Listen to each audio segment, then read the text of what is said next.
Lèvons-nous, prenons dans le livre des Proverbes.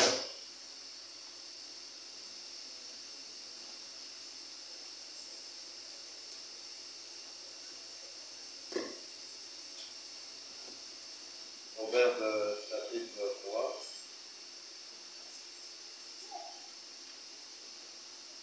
À partir du premier verset. Proverbes chapitre 3, à partir du premier verset. Mais mon fils, n'oublie pas mes enseignements et que ton cœur garde mes préceptes, car ils prolongeront les jours et les années de ta vie et ils augmenteront ta paix.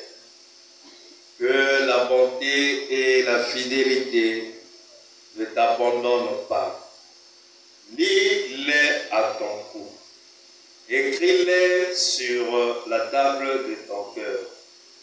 Tu accueilleras ainsi de la grâce et une raison saine aux yeux de Dieu et des hommes. Confie-toi en l'Éternel de tout ton cœur et ne t'appuie pas sur ta sagesse. Reconnais-le dans toutes tes voies et il aplanira tes sentiers. Ne sois point sage à tes propres yeux. Crains l'Éternel et détourne-toi du mal. Ce sera la santé pour tes muscles et un rafraîchissement pour tes os. Honore l'Éternel avec tes biens et avec les prémices de ton revenu. Alors tes greniers seront remplis d'abondance et tes cuves regorgeront de mou. Mon fils, ne méprise pas la correction de l'Éternel et ne t'effraie point de ses châtiments, car l'Éternel châtie celui qu'il aime, comme un père l'enfant qu'il chérit. Heureux l'homme qui a trouvé la sagesse et l'homme qui possède l'intelligence, car le gain qu'elle procure est préférable à celui de l'argent.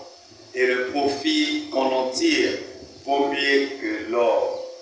Elle est plus précieuse que les perles, elle a plus de valeur que tous les objets de prix.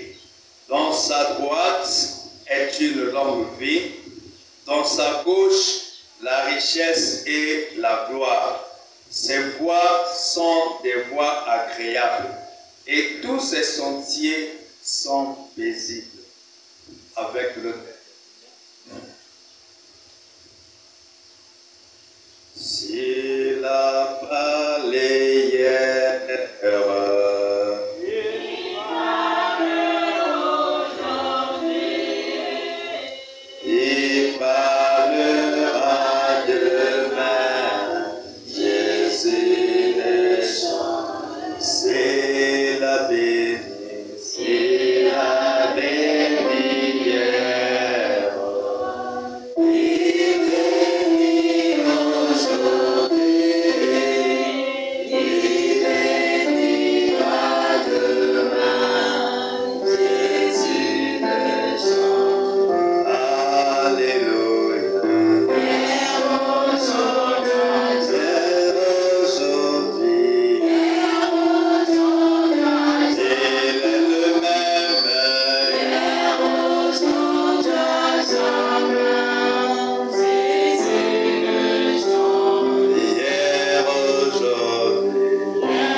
première place, afin que le service qui se fera, c'est avec complémentarité.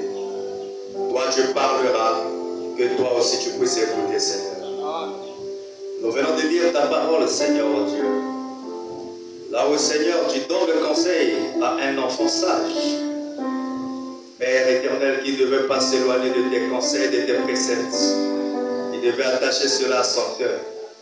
C'est ce que, Seigneur, tu continues à faire ce matin et tu feras en chacun de nous, Seigneur. Rangé comme une troupe, Seigneur, aux armées, nous attendons toi, Seigneur, le général des armées.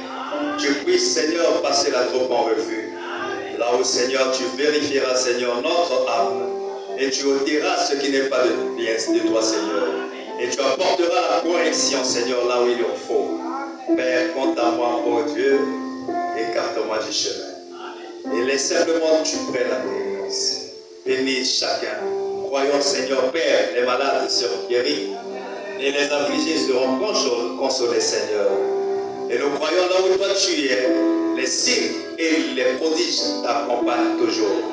C'est pourquoi nous croyons, Seigneur, nous attendons, oh Dieu, à un grand miracle qui est la régénérescence des âmes ici, Seigneur. Là où le pécheur quittera cette vie pour devenir chrétien. Là où les nouvelles naissances opéreront, Seigneur. Là où quelqu'un dira que je ne suis plus le même depuis un certain temps. Merci, oh Dieu, pour le reste. Nous abandonnons à toi. Dans le parfait précieux de ton Fils Jésus-Christ, nous t'avons ainsi prié. Amen. Amen. Vous vous asseoir. Une fois de plus, shalom. Que le Seigneur vous bénisse. Les premières places sont vides là. Vous fuyez les premiers bons pourquoi. Amen. Que le Seigneur vous comble. Amen. Il vous remplisse abondamment. Oh là là, ici là, je ne sens pas le mouvement là. Qu'est-ce qui se passe? Vous n'êtes pas dans la joie ou comment? Vous êtes dans la joie? Levez un peu la main si vous êtes dans la joie. Ah, d'autres n'ont pas levé la main. Ils ne sont pas dans la joie. Mais on va prier pour que Dieu puisse leur donner la joie. Ici, je veux voir lesquels qui sont dans la joie. Ah, acclamez pour vous-même. Amen. Mais je crois que tout le monde dans la salle est dans la joie. Le fait d'être venu ici, ça prouve que vous accordez un intérêt particulier à ce temps-ci. Amen. Alors, nous venons de lire, vous voyez qu'il y a l'écho, le bourdonnement, un faux bruit, c'est dû à la position du ventilo. Trouver une bonne position pour qu'on éradique ce bruit.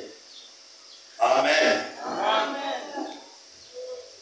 C'est une grâce ce matin d'être à nouveau dans la maison de l'Éternel, parce que c'est ici où il nous parle. Et la correction aussi se fait ici. Pourquoi la correction? Parce que nous sommes un peuple appelé donc à quitter le monde pour aller vers un autre monde.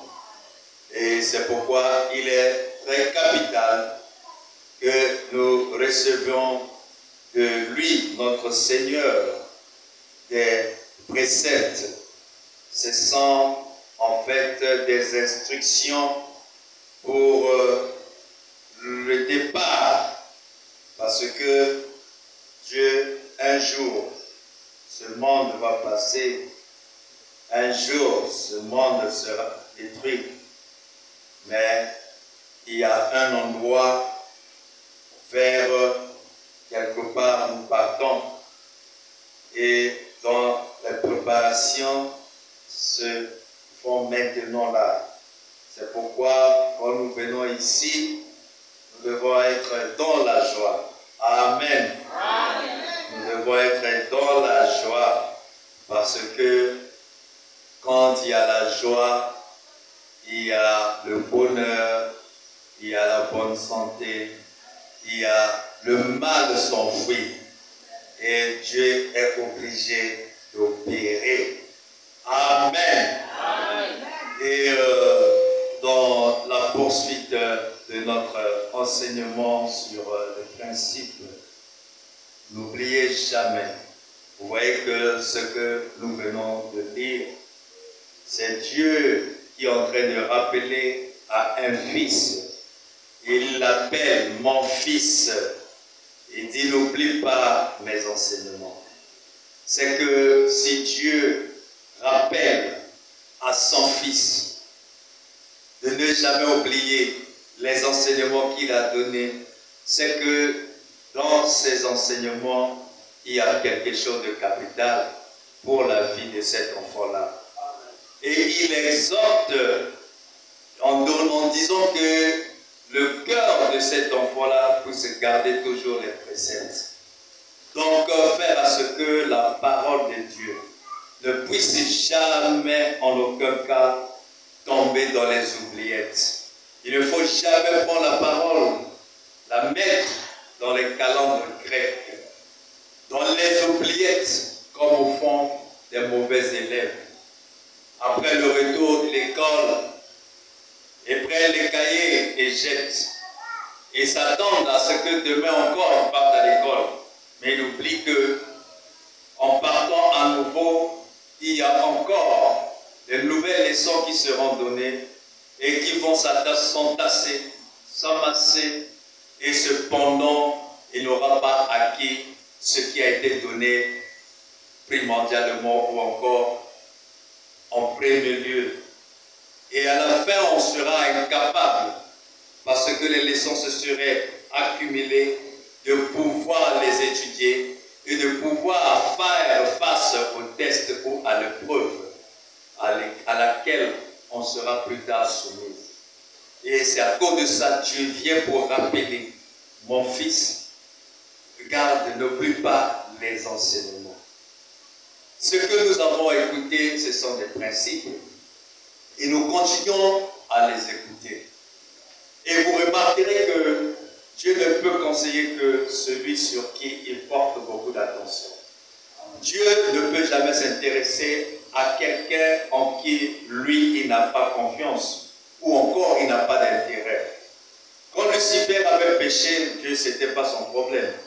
Mais à partir du moment où Adam pécha, celui en qui il avait placé une partie de lui-même, Dieu s'est mis en trouble. Dieu a été troublé en lui-même. Il s'est mis à chercher. Il s'est mis à réclamer Adam, Adam, Adam. C'est que Dieu a été dérangé de la nouvelle position qu'Adam venait d'adopter, qui était contraire à la première et qui était la meilleure même dans laquelle Dieu l'avait placé. C'est pourquoi il revient pour dire, mon fils, n'oublie pas les enseignements. Ne soyez pas les agents oublieux, les auditeurs oublieux. Ne soyez pas ainsi. Ce que vous avez déjà écouté dès le premier jour, prenez cela et ramenez. C'est ça qui donne même la valeur. C'est ça qui fait prévaloir. C'est ça qui, en fait, caractérise réellement la nature d'une brebis. Parce que la brebis est brebis par la constitution de son tube digestif. Et comment son tube fonctionne? C'est qu'une brebis, après avoir ingurgité quelque chose, la chose ne va pas directement dans la vie, participer à la vie, mais la nourriture doit encore remonter. Lorsqu'elle remonte et que ça passe à nouveau par le mystère de la mastication, alors, à ce moment-là, une fois avalé, voilà comment est-ce que le bol alimentaire ira pour contribuer à la vie. Mais nous sommes ces brebis, Dieu nous a comparés à ces brebis. Les brebis sont des enfants, ce sont des agents qui ont été donnés à un berger afin de pouvoir les conduire. Mais le berger ne transformera jamais la nature de celui-là vers qui il a été envoyé. Mais plutôt, la nature elle-même de la brebis fonctionnera et le berger sera juste comme un apport, comme un secours, comme une aide. C'est pourquoi le berger tient la houlette et aussi le bâton.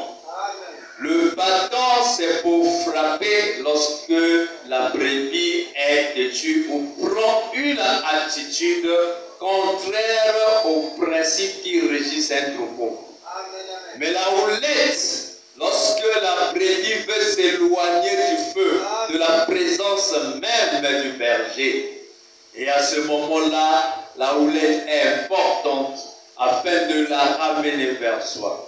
C'est pourquoi frère Branham dit, un évangile est accompagné par trois choses. Il y a l'amour, il y a l'espérance et il y a la foi. Un évangile doit avoir l'amour, doit avoir l'espérance, doit avoir la foi. C'est pourquoi sur la montagne de transfiguration, Jean-Jacques et Pierre étaient très importants d'être là. Et c'est ça qui accompagne la parole de Dieu. La parole de Dieu n'est pas là pour mettre les gens dans le désespoir.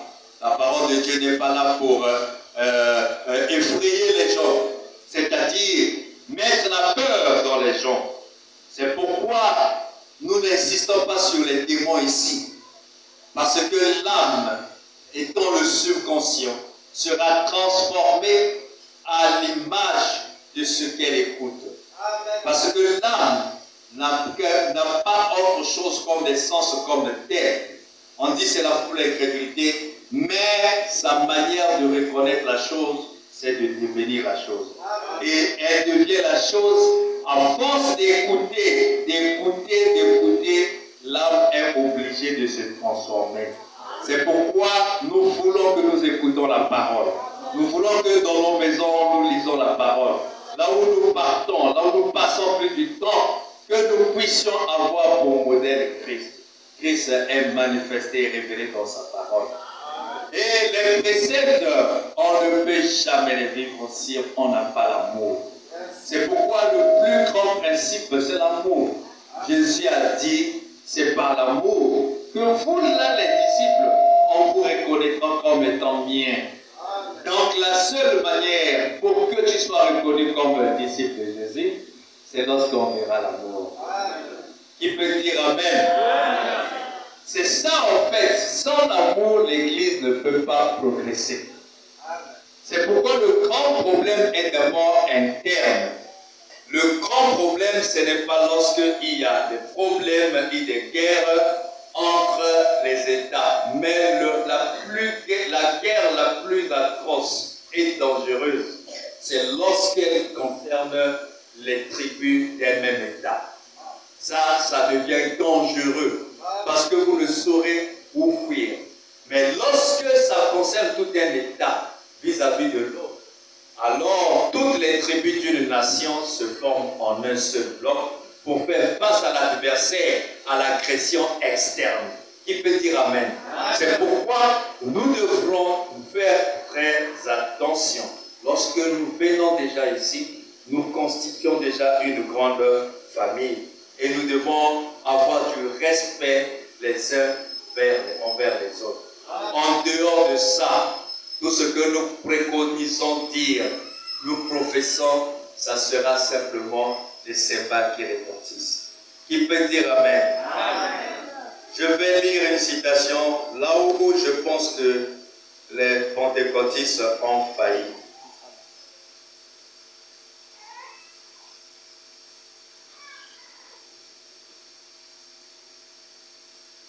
Paragraphe 59.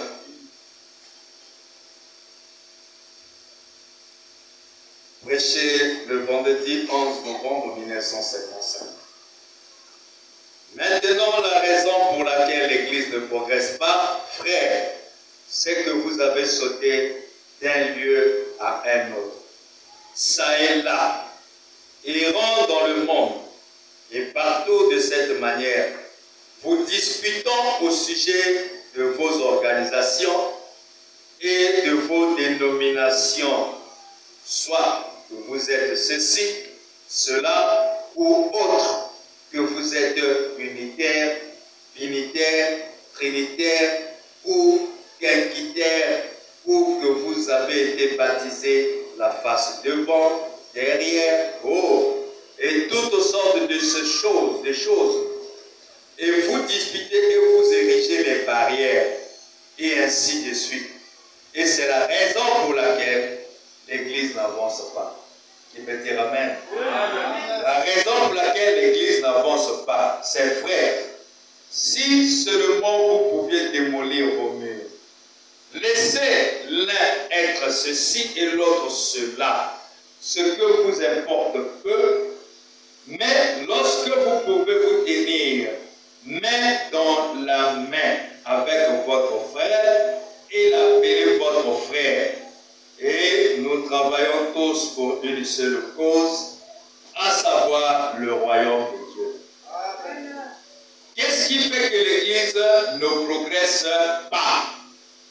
C'est lorsque nous avons des querelles, lorsque nous érigeons des barrières, lorsque nous pensons que le fait que nous fassions partie d'une tribu et que l'autre fait partie d'une autre, et quand on sort de l'Église, alors ceux-ci ne saluent que ceux qui cohabitent peut-être ou de même ethnie que eux, et les autres ainsi de suite. Frère Branham dit, ou alors vous érigez des barrières. Ou encore, ceux d'un tabernacle ne peuvent pas saluer ceux des autres, de l'autre tabernacle, simplement parce qu'ils ne voient pas de la même manière. Frère Branham dit, cela arrête la progression de l'Église. Vous voyez, un frère qui quitte l'Église, et il a trouvé mieux ailleurs, il devient pour ceux-là de l'Église originelle comme un adversaire. N'adoptez jamais de telles attitudes. Parce que la rédemption, c'est un mystère. Et la rédemption ne peut avoir lieu que là où tu te sentiras satisfait. Et on peut être ici dans un premier temps, mais parfois c'est Dieu qui est en train de chercher comment t'appeler. Et ensuite, tu découvriras mieux ailleurs. Mais qu'en aucun cas, ceux qui sont restés ici vous considèrent comme leur adversaire, comme son adversaire. Non, ça c'est pas chrétien. Frère Branham dit, lorsque si jamais je fréquentais une sœur et qu'avec moi elle ne se sent pas heureuse, mais elle le sentira lorsqu'elle sera avec un autre frère. Il dit, étant donné que je serai pour son bien, je serai content qu'elle se retrouve entre les mains de celui en qui elle a confiance et se sentira heureuse. Nous chercherons le bien-être des autres. Si l'autre, pour être heureux, il veut que toi tu lui traites comme ceci, fais-le simplement pour lui rendre heureux. C'est pourquoi la Bible dit, si ton bras droit constitue pour l'autre une pierre d'achoppement, coupe-le. Ça veut simplement dire, ne fais pas quelque chose pour scandaliser l'autre. C'est pourquoi, lorsqu'un frère ou quelqu'un vient te dire, ça peut être aussi une relation dans ce monde, qui n'a rien à voir avec l'obédience ou la conviction religieuse à laquelle tu appartiens, peut venir vers toi pour dire, voici ce que tu m'as fait, je n'ai pas aimé. Toi, ne cherche pas à regarder tes droits, mais toi, cherche son bien-être. Comme lui, il s'est senti mal d'après ce que tu as fait, même si tu en étais inconscient, mais le fait qu'il t'a rappelé ça, même si tu n'as plus de détails comme tel pour reconstituer les faits, mais l'intérêt que toi tu as pour lui et l'objectif, ton désir, le souhait, le fait de vouloir le voir être heureux, mets-lui à l'aise, dis pardonne-moi vraiment, je n'ai pas fait exprès. Vous allez contribuer au bien-être de quelqu'un. Et Dieu est dans la joie quand il vous verra faire ainsi. Alors, comme il y a les lois de réciprocité dans la nature, ce que tu fais, Dieu aussi te donnera. Parce que ce que tu feras à l'autre, pendant que tu ne veux pas que l'autre le fasse, Dieu sera obligé de susciter aussi un esprit. C'est pourquoi ne vous lamentez jamais. Vous verrez que parfois votre tribulation ou épreuve est très complexe, est difficile à supporter, même horrible. Mais Dieu connaît chacun de nous plus que nous-mêmes. S'il le permet, c'est qu'il connaît ta nature. Et il sait ce qu'il te faut afin de pouvoir quitter là où tu te trouves et arriver là où il t'attend. Parce que ce chemin dans lequel nous marchons est étroit et périlleux. Et aussi caractérisé par les embûches. Mais malgré tout cela, c'est un chemin qui conduit au ciel. Qui peut dire Amen? Amen. Si j'en arrive au point où je ne peux mettre mon bras autour de mon frère qui travaille pour le royaume de Dieu et le reconnaître comme mon frère, je me sentirai rétrograde. Est-ce que vous saisissez? Frère Branham me dit, si moi, lui, il n'arrive pas, il ne peut pas être en mesure de mettre sa main ou son bras autour de l'épaule de son frère, peu importe ce qui peut diverger en ce qui concerne la doctrine ou quoi que ce soit, frère Branham dit, je me sentirai rétrograde.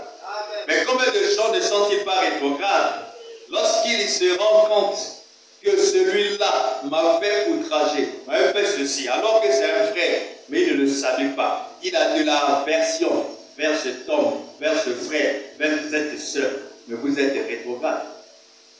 À ce moment-là, quand vous priez, gênez pour la mauvaise nature qui est en vous. Beaucoup de gens gênent souvent pour autre chose qui n'est pas important, qui n'est pas primordial.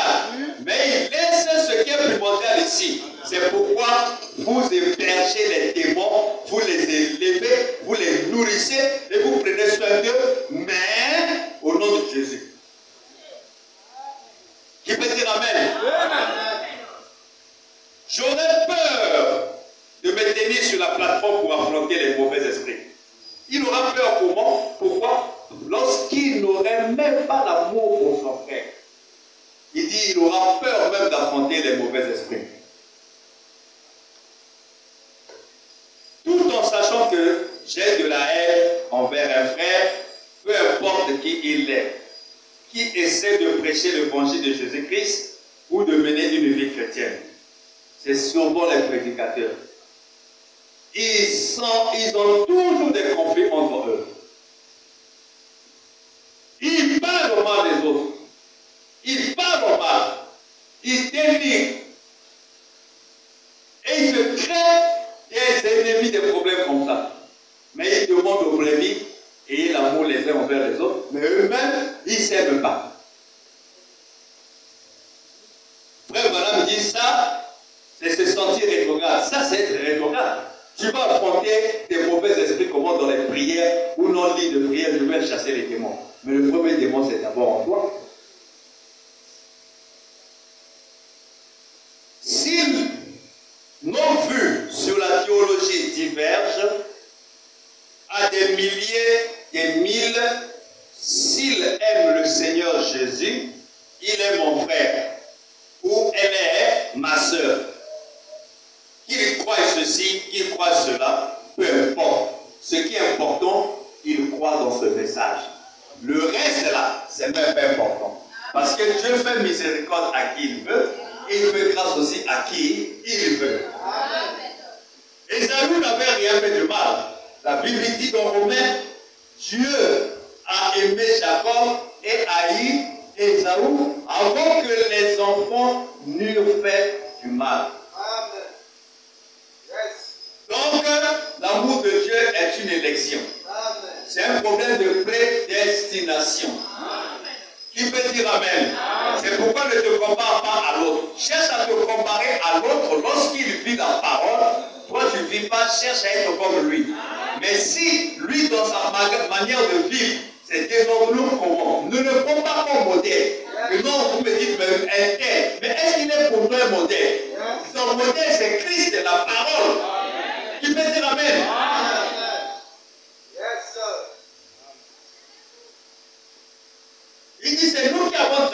limite si vous ne pouvez pas aimer votre frère que vous voyez. Comment pouvez-vous aimer Dieu que vous ne pouvez pas, vous n'avez jamais vu? Et frère, lorsque l'amour se manifeste, Dieu est là dedans. Car Dieu est amour. Et vous n'arriverez nulle part sans l'amour divin. Et quand vous aimez l'un, l'autre, vous aimez Dieu. Mais comment moi je vais haïr Josué? Mais je prétends aimer Dieu. Mais tu as déjà vu, tu as vu Dieu où? Tu as vu Dieu où? Oh, Dieu m'a parlé. Tu es venu me dire, mon cœur ne ment jamais. Ton cœur, c'est le même cœur qui haïssait les gens, c'est le même cœur qui fait du mal. Comment tu dis le cœur ne te ment jamais? Celui qui ne ment pas, c'est Dieu. Amen. Tu as déjà vu Dieu où?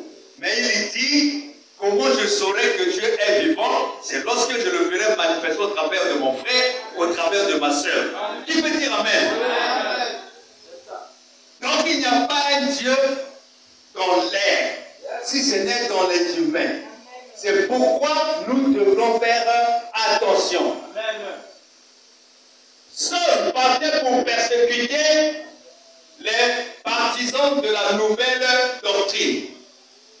Chemin faisant, la lumière apparut. Saul, Saul, pourquoi me persécutes-tu? Mais Saul ne persécutait pas une lumière au ciel là-bas. Oh, c'est Jésus qui était reparti au Père, était maintenant kénossé. C'était incarné dans la vie de ceux qui déjà croyaient en lui. Quand vous aimez quelque chose et que vous l'adorez, vous devenez la même chose avec votre idole. Et lorsque quelqu'un vous touche, il touche aussi votre idole. Donc, si quelqu'un, son idole est Dieu, si quelqu'un le touche, il touche Dieu. Si ton idole est démon, quand on te touche, on touche aussi les démons. Donc c'est pourquoi quand on dit, nous chassons les démons, je vois que les bien-aimés disparaissent. On avait chassé un démon quand on a fait la prière. Oh, mais dites Amen. La voix se fait entendre seule, pourquoi me réveiller tout ce monde qui dort? Même il peut bouder, tu le réveilles. S'il dort encore, tu le réveilles. On n'est pas venu à l'hôtel, bien-aimé. Qui peut dire Amen? On n'est pas venu à l'hôtel, on est venu à l'église pour écouter la parole de Dieu. Et dans la parole, il y a la vie. Qui peut dire Amen? Et quand la vie descend, la mort s'enfuit. Qui peut dire Amen? Il faut condamner. Dit Seigneur, le sommeil qui m'embête, je le déclare à vous. Je vous avais déjà dit ça. Et c'est pourquoi je vous dis que vous élevez les démons sans le savoir. Qui peut dire Amen? Il faut trouver celui qui vient te mettre en contradiction avec l'esprit maintenant là, le trouver comme étant un démon. Dit, moi je suis venu pour écouter la parole, mais la fatigue là, démon, sort. Et tu vas voir. Mais c'est ça aussi la chrétienté. Faire l'expérimentation, expérimenter Dieu dans sa vie. Moi je dormais aussi. Surtout quand j'étais à Pointe-Noire, après la guerre. Quand je vais à l'église, la prédication commence, je commence à somnoler, à dormir. Et pour combattre, j'étais parfois en train juste j'étais obligé de pincer les ongles. Je les coupais avec les dents. Mais après, j'ai compris que ça insistait. Et l'esprit là résistait. Alors, quand je viens à l'église, je viens devant l'autel. Je commence à prier, à condamner le démon du sommeil. Ce n'est pas mon ami. Moi, je quitte la maison, je paye même le déplacement pour venir dormir.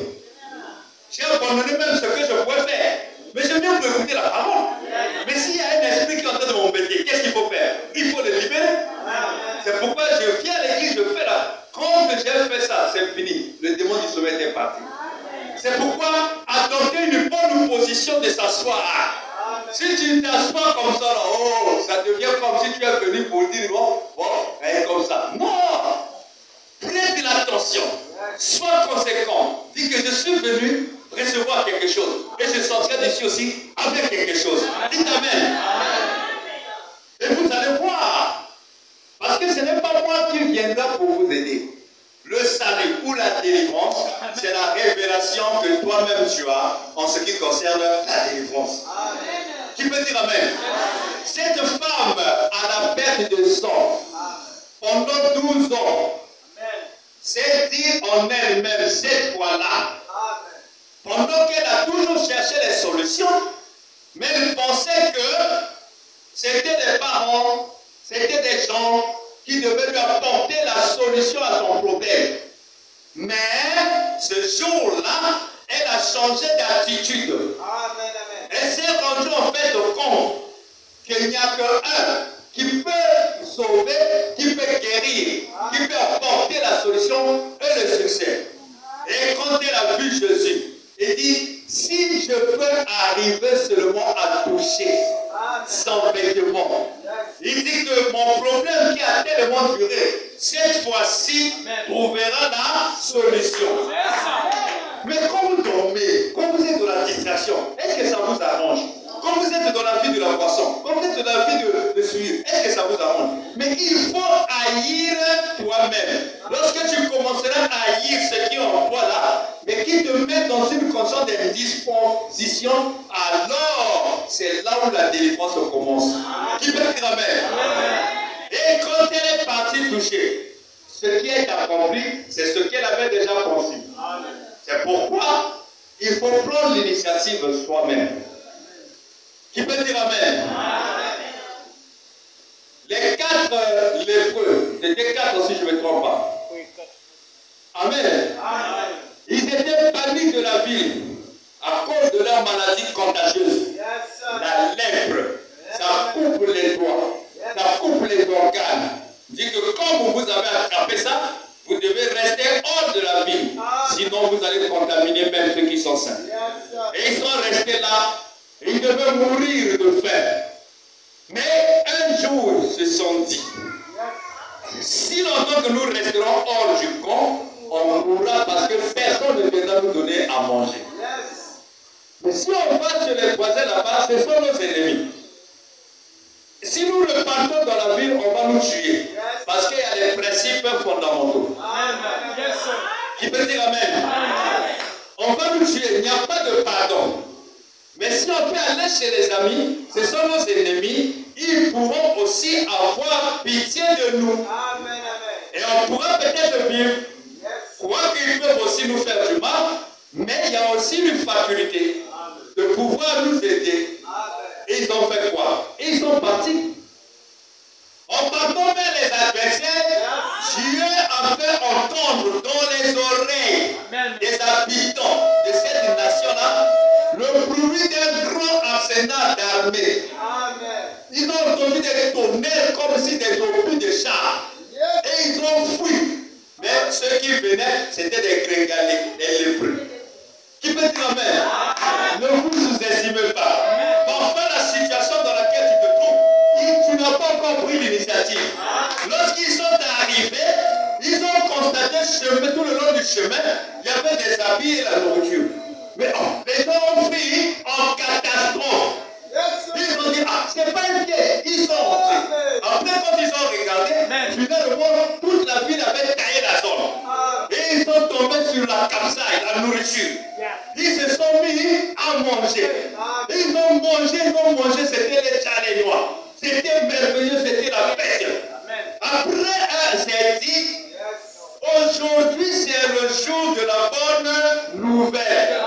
Nous ne pouvons pas rester seuls à manger. Faisons recours aux autres qui souffrent là-bas. Donnons-leur aussi l'information.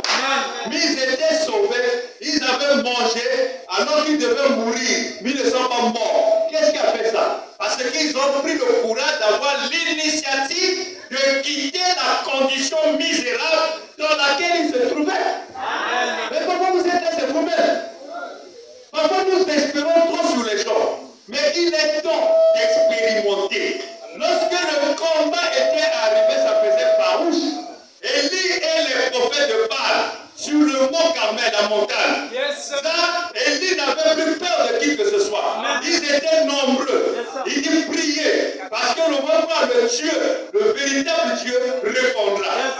Celui qui possède le vrai Dieu, on va voir le succès des résultats. Parce que quand trop c'est trop, il va arriver dans la vie de dire, ma vie là, trop, c'est trop. Comment je n'arrive pas à laisser ceci? Comment je n'arrive pas? Trop, c'est trop.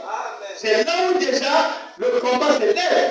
Mais si tu n'arrives pas à prendre une telle position, la loi de l'âme se dira que tu aimes ça. Il faut commencer à haïr toi-même. C'est pourquoi William Marron Branham me dit, mon premier ennemi, c'est moi-même. Mais on a besoin de courageux.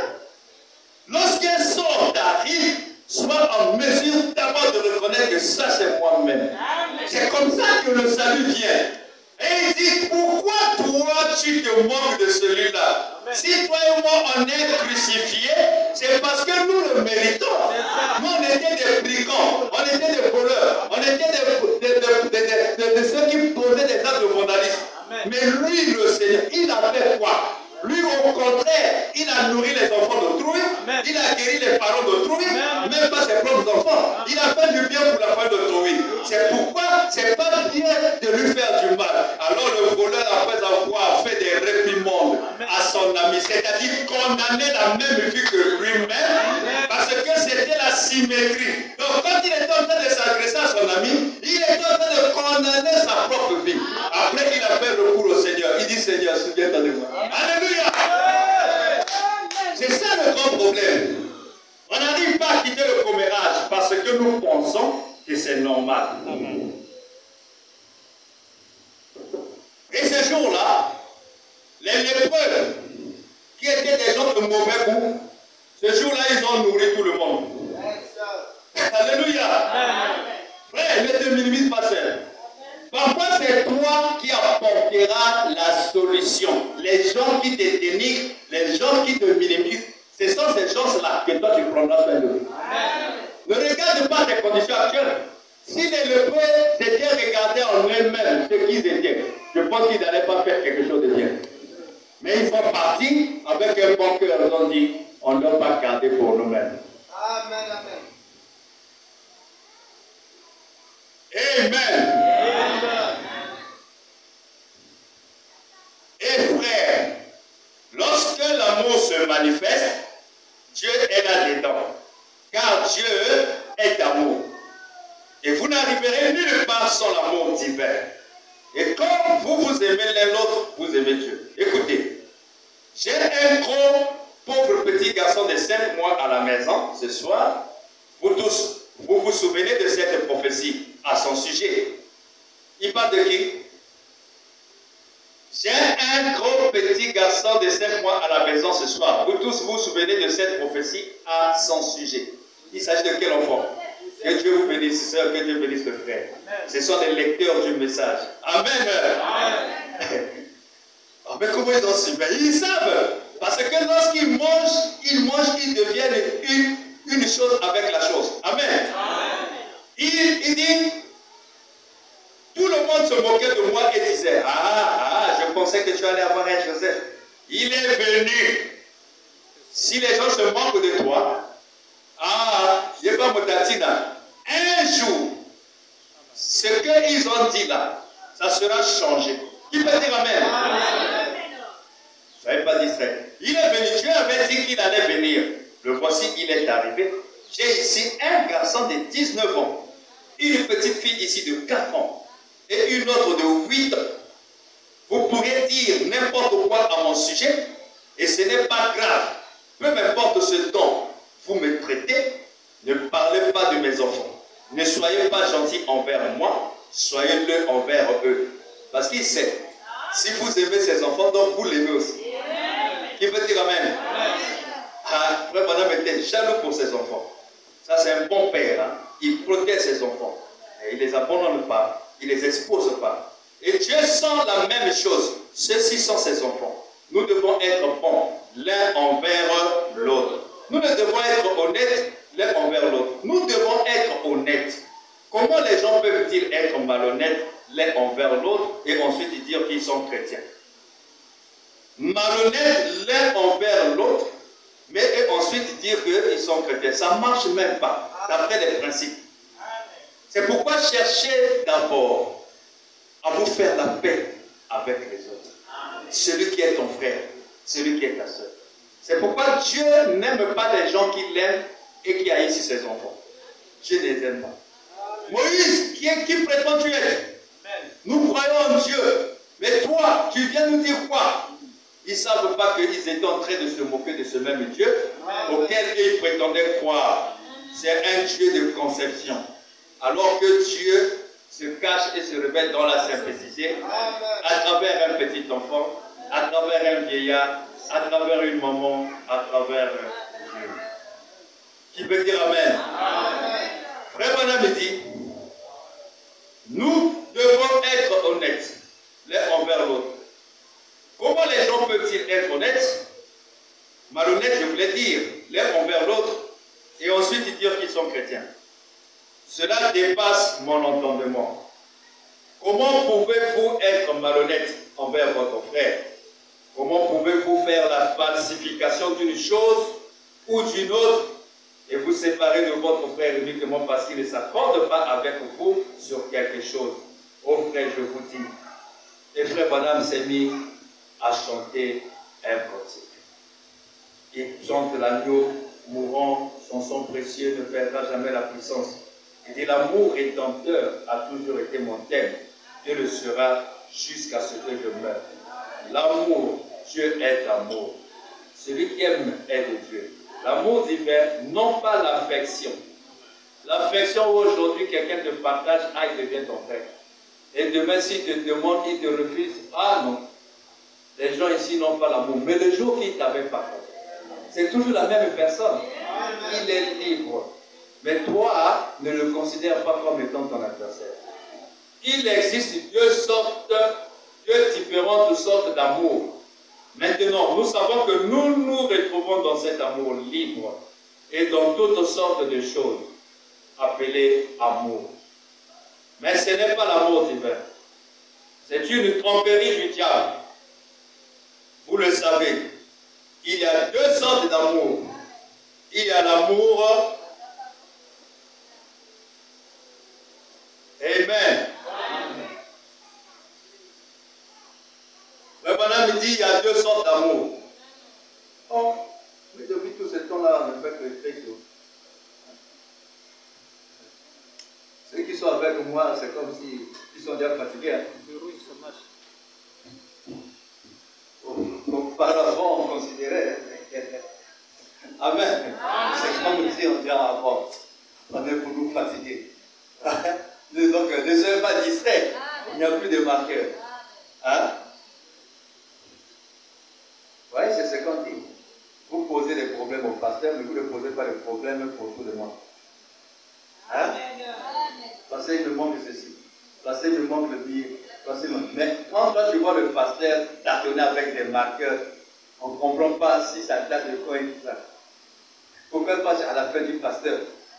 Fait que les marqueurs là, tout ça qui on va prendre l'argent. Amen. Amen. Amen. Il y a l'amour philéo et l'amour. Quel est le vrai amour? Parmi les deux, quel est le vrai amour? Ah, que Dieu bénisse. Parce que c'est l'amour de Dieu. Ça, c'est les affections. Ici, là, c'est changeant. Hein. Là, tu as insulté sa femme, il viendra te taper. Hein. Qui a insulté ma femme? C'est pourquoi ce n'est pas le vrai amour. Frère Branham me dit, quel est cet amour-là que tu prétends l'avoir?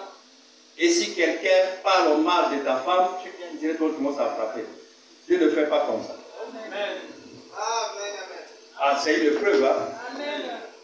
Ah, nous, on prend ce que Dieu nous dit. Hein? Amen. Amen. Amen. Il y a l'amour philéo et il y a l'amour appelé amour agapao. L'amour philéo, comme le mot grec l'explique, c'est un amour que je pourrais avoir envers vous comme mon semblable ou envers ma femme. Vous vous avez pour votre femme un amour philéo. Maintenant, cet amour-là fera que si vous attrapez 3 points, donc vous comprenez, vous seriez jaloux d'elle. Si vous surprenez un homme en train de l'insulter, insulter qui? Votre femme. Vous tuerez cet homme pour cela, car c'est l'amour philéo. Mais l'amour agapao vous fera prier pour son âme perdue. Et vous voyez que ce sont 2 directions différentes, 2 orientations différentes. Il y a un amour qui s'oriente vers la vengeance, qui t'amènera à faire ce qu'un chrétien ne devait pas faire parce que on a eu à outrager un être qui vous est cher. Ça peut être votre femme, ça peut être votre enfant, ça peut être. C'est pourquoi vous trouverez des gens dans leur énergie concentrée sur cet amour, vous parlons mal de son enfant, ah, c'est déjà un problème. Il n'aimera jamais.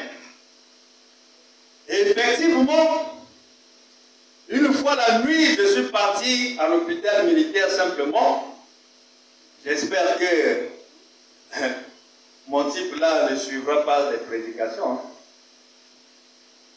Simplement parce que la dame étant venue dans un foyer avec son enfant, le monsieur aussi a le sien, mais entre-temps ils ont des enfants ensemble. L'argent a été perdu. L'argent a été volé dans la maison, mais les enfants du monsieur ont dit, c'est l'enfant de maman. Il a l'habitude de le faire. Voici même ce qu'il a dit. Voici ce qu'il a dit. Quand les enfants ont détaillé ça, ont mis ça à table, alors la maman qui était la propriétaire de l'enfant, donc qui était accusée, n'a pas aimé ça, alors s'est déchaînée.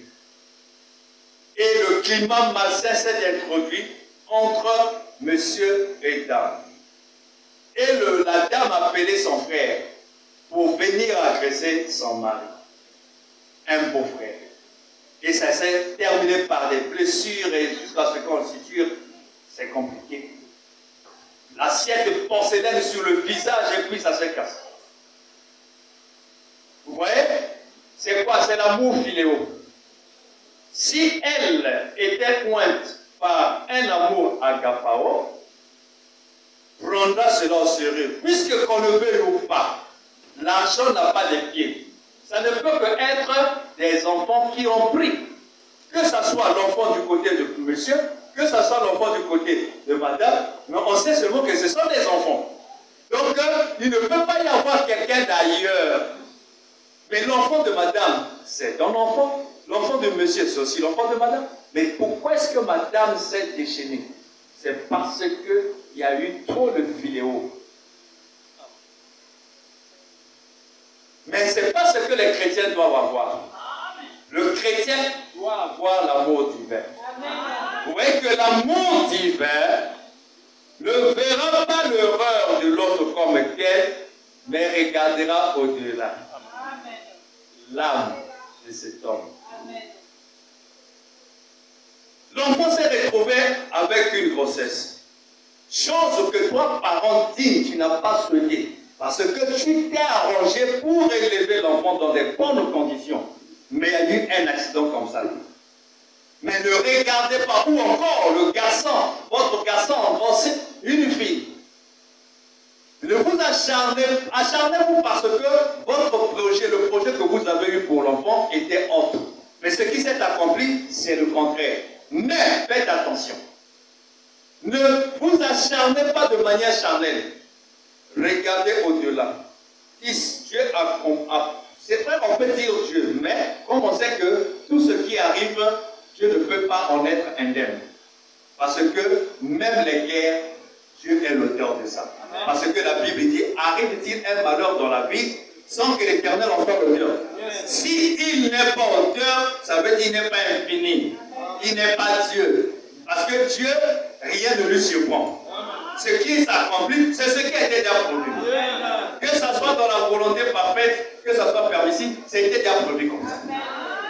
Maintenant, cherchez à savoir, l'enfant là, la fille là, qu'on a grossi, ne fait pas partie de ta famille, certes. Mais il y a eu un événement comme celui-là. Mais ne soyez pas acharnés, ne vous acharnez pas sur elle, contre elle. Cherchez parfois à dire, c'est arrivé ainsi, mais nous on veut que tu viennes à l'église.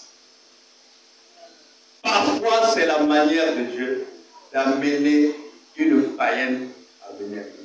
Est-ce qu'en cela je vous ai demandé d'aller chercher les païennes? Non.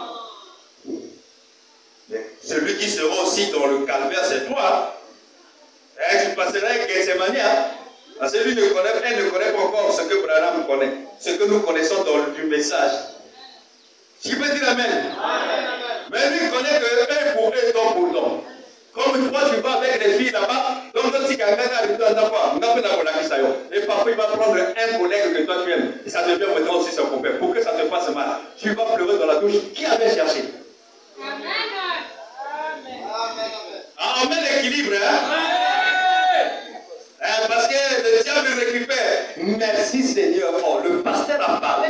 Oh, vous voyez. Oh, les frères et sœurs s'acharnaient contre moi. Le pasteur, c'est le Saint-Esprit. Il connaît. Il y a la manière dont je fais pour amener les païens à l'église. Ça te regarde. Qui veut dire Amen? Pendant que les autres passent le millénium, tu es dans la tribulation. L'épouse était déjà enlevée, maintenant tu passes par la tribulation. Piège fort. Maintenant quelqu'un appartient. Ce n'est pas cet Enoch-là. Enoch de la Bible. Et Noé passait par la tribulation. Il peut dire Amen. Il dit, mais l'amour agapao vous fera prier pour son âme perdue. Voilà la différence. C'est là que les gens ne comprennent pas. Vous voyez, il ne s'agit pas d'une sorte de condition mentale forgée et agissante. Il s'agit certainement de l'authentique Saint-Esprit de Dieu qui illumine nos cœurs dans la communion et l'amour chrétien. Le plus grand problème, c'est ça, l'amour. Si nous avions une prise de bec, si je n'ai pas l'amour, vous n'avez pas l'amour de l'un pour l'autre, mon frère. Mais quand il y a l'amour, moi, je suis adhérent à des plateformes. Parfois, je suis les discussions. J'ai aimé certains frères sur la plateforme des ex-rassemblements. Ils sont en opposition. Mais vous sentez qu'ils ont une bonne attitude, malgré les divergences. Ils ont une bonne attitude. Même jusqu'à ce matin, j'étais en train de suivre. J'ai dit qu'un jour, je vais les appeler. J'ai dit, voilà la loyauté. Si on ne se convient pas, que ce soit parents-enfants, parents entre parents, mais nous devons avoir au-dessus de tout le Saint-Esprit. Frère Branham comme Zengamambo. On peut aller, après on doit revenir. Le fils prodigue, il a fait mal à son père. Le papa avait des bons projets. Mais le fils a forcé à son père de lui libérer les biens qui devaient lui revenir. Il a obligé à son père de faire ce qu'il ne voulait pas faire encore à cet instant. Le papa, pour l'amour de son enfant, il a libéré. Le fils est parti. Il commença à se comporter comme il voulait. Mais à la fin, il s'est rendu compte qu'il n'y avait plus le développement. Il n'y avait plus l'épanouissement. C'est-à-dire la vie qu'il prétendait avoir ou le succès. C'était peine perdue. Mais après, il s'est rendu compte. Rien ne sert que je reste ici. Je dois repartir. La capacité de pouvoir reconnaître son tort. Mais il faut avoir l'amour. Si tu n'as pas l'amour, tu ne peux pas voir les choses sous cet angle-là. L'orgueil va te poindre et ça t'amènera, ça te laissera dans ta position. Tu diras que si je repars là-bas, qu'est-ce qu'ils ne vont pas dire? C'est comme si tu as des droits que tu ne veux pas perdre. Mais un agneau ne réclame pas ses droits. Il n'en a même pas. Que je demande pardon à ma femme, ou je demande pardon à mon frère ou à l'enfant, en réalité, c'est à Dieu que je suis en train de m'exprimer. C'est pourquoi le problème n'est pas un problème de l'extérieur. Le grand problème, même les contradictions qu'on a, c'est d'abord soi-même. Lorsque tu penses qu'en toi, il y a quelque chose qui s'est installé, tu ne t'attendras pas que quelqu'un le fasse d'abord, mais toi tu le feras. L'autre, pour ne pas le faire, il est pour lui à l'aise. Mais toi, étant donné qu'un travail était achevé en toi, là où Dieu a déjà fait monter les briques de la pyramide, de la vertu jusqu'à l'amour, tu ne feras pas comme l'autre qui n'est pas encore arrivé à là. C'est pourquoi c'est d'abord un problème personnel.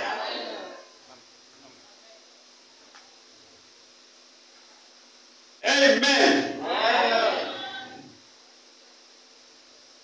C'est pourquoi, pour avoir aussi cette attitude, pour avoir un tel esprit, pour avoir un tel amour, ça nécessite le temps que vous pouvez disposer pour Dieu. C'est ce qu'on veut dans la parole doit se faire chair. Mais la parole ne se fera pas chair aussi longtemps que tu n'as pas la capacité d'entendre Dieu te parler et être disposé toujours du temps pour que tu restes entre toi et Dieu. Parce que c'est lui qui façonne, c'est lui qui modèle. Vous savez comment est-ce que la parole s'est faite chère au mari, c'est-à-dire Christ. Mais alors que la prophétie parlait d'une vierge concevable, mais il y avait beaucoup de vierges. Lisons la foi de Marie.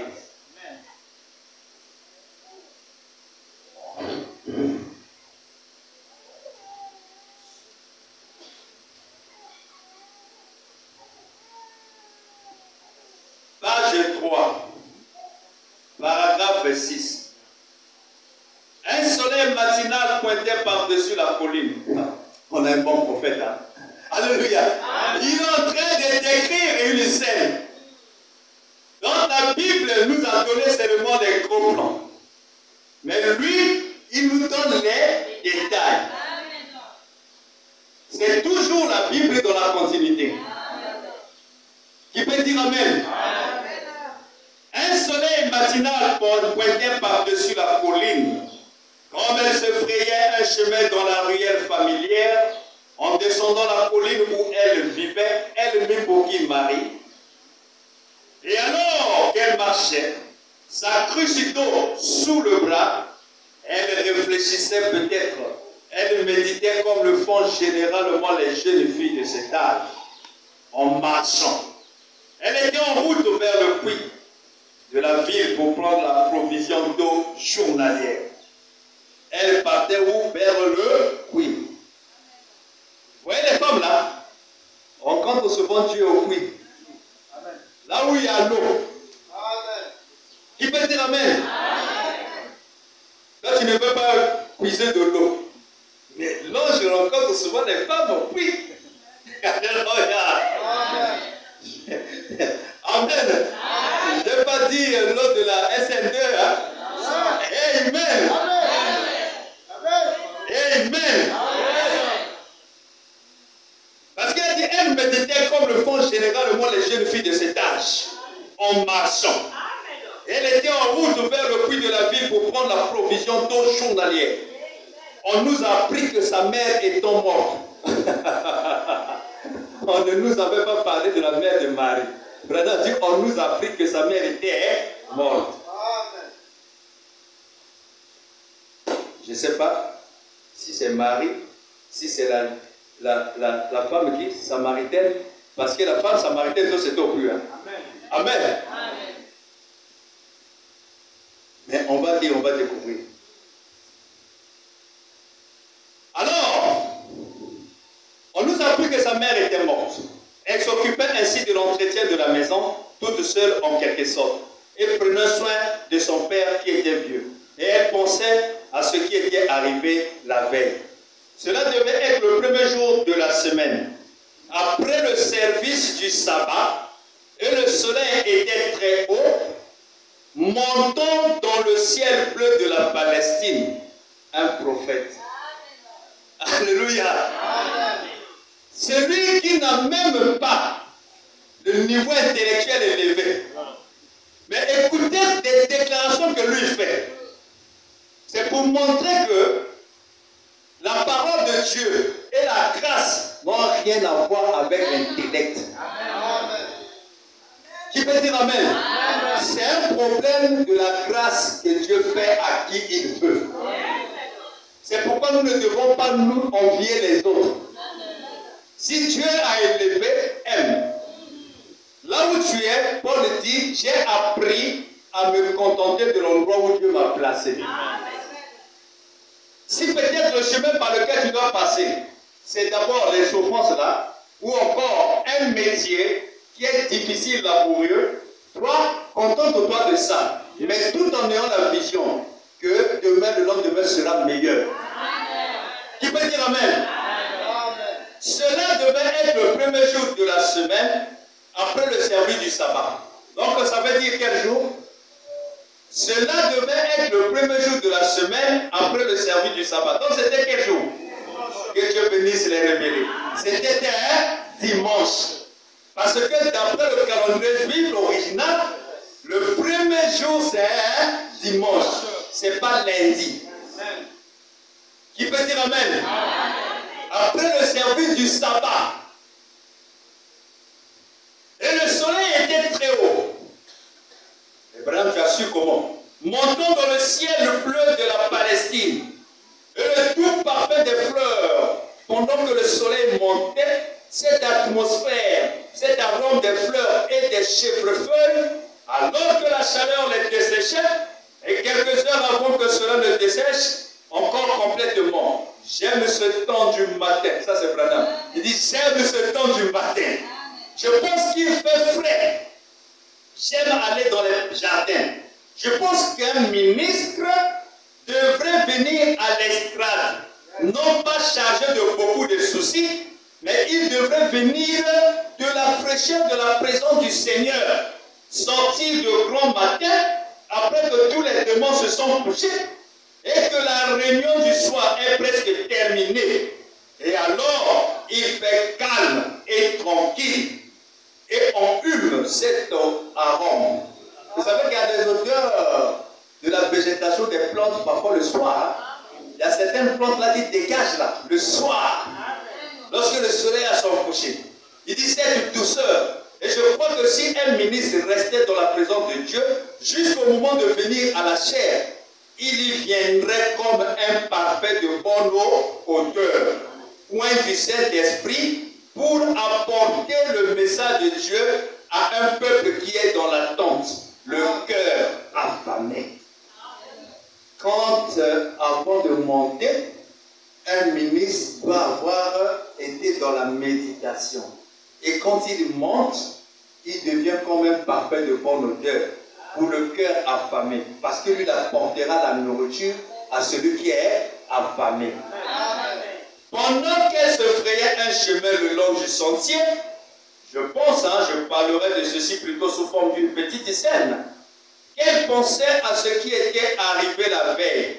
Comme de coutume, quand il revenait de l'église, eh bien, Joseph, son fiancé, donc c'est Marie, Joseph, son fiancé, était obligé de rentrer avec elle ce jour-là pour le dîner. Alléluia. Un prophète en train de relater une scène qui s'est passée beaucoup d'années plus tôt avant qu'il soit né. Bon, que dites-vous que c'est? D'après vous, c'est qui? Ça, c'est pas un nom. Tu peux dire amen? Il dit comme de coutume. Quand il revenait de l'église, eh bien, Joseph, son fiancé, était obligé de rentrer avec elle ce jour-là pour le dîner. Et comme le dîner était prêt à prêter, eh bien, ils ont pris leur dîner. d'habitude, ils se sont mis sous le porche. C'est la porte. Et regardons par-delà la petite vallée de l'autre côté de la colline. Ça fait aussi bien. Eric, tu regardes un peu là-bas. C'est un peu faux là. Qui peut dire amen? Pour le faire aussi, il faut l'amour. S'il n'y a pas l'amour, vous pouvez cohabiter dans la même maison. Vous ne voyez pas les ingrédients. Que Dieu nous aide. Qui peut dire amen? Que Dieu nous aide à aimer nos épouses, à aimer nos époux. Amen. Hier, là, on a pris mes pieds, on était en train de nettoyer ça sur la piste là. J'ai dit, viens filmer. Et non, filme ici là. Et les enfants se sont mis à rire. J'ai dit, filmez. Je vais publier ça. Alléluia. Tu peux dire amen? Frère Josué, si quand même ma déco. Frère Josué, tu n'as pas dit amen.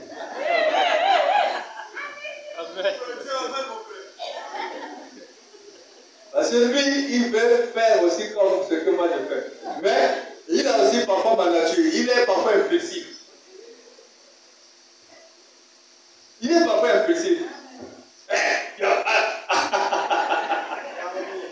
Amen.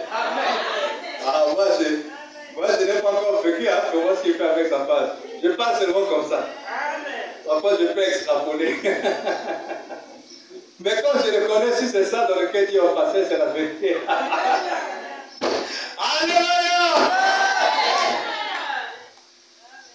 Bon, voilà, tu es dans la joie. Il y a longtemps, j'étais parti en Égypte, à Palestine. Je nous en prie. On a pensé même fêter dans les recrutements. Tu es seulement dans la vie. Ah, que Dieu nous fasse grâce. Si tu vois nous autres là se préoccuper là,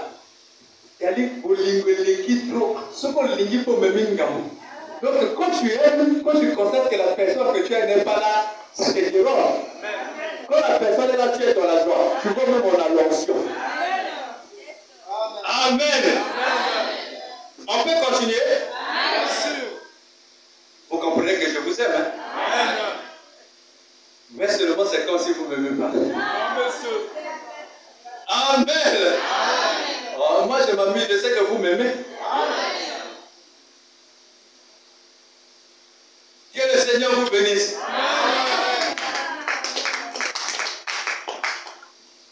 On peut continuer? Il dit, ils se sont mis sous le porche, regardant par-delà la petite vallée de l'autre côté de la colline. Joseph était un charpentier. Et sachant qu'il s'apprêtait à épouser cette belle jeune fille juive, en tant que charpentier, ils construisaient leur future maison là sur l'autre colline. Ah, ils construisaient leur future maison là sur l'autre colline. Ah, voilà, un charpentier se marie. Hein? Mais c'est ça. Hein? Donc, il ne faut pas chercher seulement le bien. Qui peut dire amen? Amen. Mais au moins celui qui a la capacité de prendre soin. Amen. Sinon, on va voir un frère, sœur, moi je vais te faire. Tu fais quoi? Ah, mon frère, le pasteur a dit non, mais charpentier. Oui, lui le moins charpentier. Toi, tu fais quoi? Non, je suis seulement sous-logé. Oh, non, ce n'est pas la même chose. Amen. Tu n'as pas le droit parce que tu ne prendras pas soin. Mais les besoins, tout ça, la prendre côté maman. Côté papa. Ah non, non. Non. Cherche d'abord à être responsable. Amen. Qui peut dire amen? Tu trouves un peu, c'est bien quelque chose. Qui peut dire amen? Amen. Ainsi, vous savez, je m'imagine que cela devait avoir une petite touche spéciale, car il s'apprêtait à amener sa belle petite épouse dans cette maison. Les portes devaient s'ajuster parfaitement. Et il prenait tout son temps pour le faire, car il ne voulait pas que ce soit un travail bâclé. Les fenêtres devaient s'ajuster parfaitement et les portes parfaitement. J'imagine que lorsqu'il entrait à la porte, celle-ci devait être en forme d'un grand cœur. Donc la porte que le charpentier Joseph avait construite, c'était la forme d'un gros cœur. Oh, il n'y a pas un hasard. Écriture. Amen. Amen. Il dit, quand il y entrait pour faire la porte en forme de cœur, il y avait des roses autour de la maison. Et ils avaient prévu cela pour un jour, depuis qu'ils s'étaient fiancés. Et ils allaient là, disons, un dimanche après-midi, et s'asseyaient sous le porche et regardaient par-delà l'emplacement de leur future maison. Et comme d'habitude, ils parlaient du Seigneur. Donc, ils avaient l'habitude de parler du Seigneur. Dans la fréquentation, il faut parler de Dieu. Hein? Qui peut dire Amen? Un frère qui ne connaît pas la parole, quand il vient te fréquenter, il parlera seulement Toumbas, il parlera seulement pâtisserie, il parlera seulement cataracte, et à la fin vous vous séparez, vous mangez les mapoquets, le lendemain il vient avec l'argent, prend ceci, tout ça, il n'y a pas la parole, faites attention. Parce que le jour que toi tu lui diras que non, ce que tu as fait là, d'après la fin, il va te dire que est à l'ingate. Parce qu'au commencement c'était les mapoquets, à la fin c'était les mapoquets. Qui peut dire Amen? Parce que là où il y a la parole, c'est la parole. La fin aussi, c'est la parole. Si ce n'est que l'argent, ça ne suffit pas. Amen.